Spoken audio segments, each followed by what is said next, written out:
Romans 8:28, and we know that for those who love God, all things work together for good, for those who are called according to his purpose. So, and I heard, oh man, who was it? I think it was R.C. Sproul might have said this. It was one of those reform guys, one of those giants. He said, not every single thing that happens is going to be good. And not every single thing individually God is going to turn around for good. But if you look at it again, it says all things work together for good, and collectively all of the things in your life will be worked out for good. I love it. That's so good. Yeah, I think it might have been John Piper now that I'm thinking about it a little bit more. Because when you hear that, you think individually, like, man, like I guess this death is gonna, turn around and right. Because some people use that like, how could you how could you take a rape and say God is gonna turn it around for good? Like, all things considered, in light of eternity.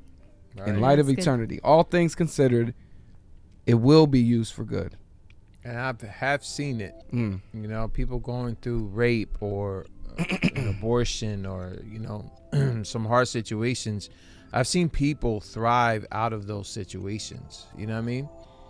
So God does work those things for his glory and our good, ultimately. That's hard to say.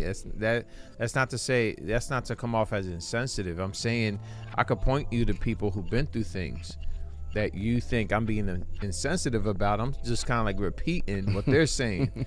Yeah. They're saying to God be the glory after everything they've gone through, and how it's brought them more meaning and more ministry to be able to minister to others that have been in similar situations, So God knows what he's doing. Mm-hmm. He allows, he just does what he does, and we have to trust him in all things.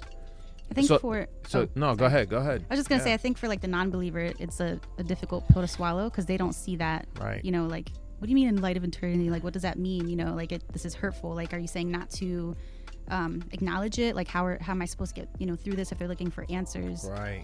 But as believers, it kind of makes sense. Like it. Yeah.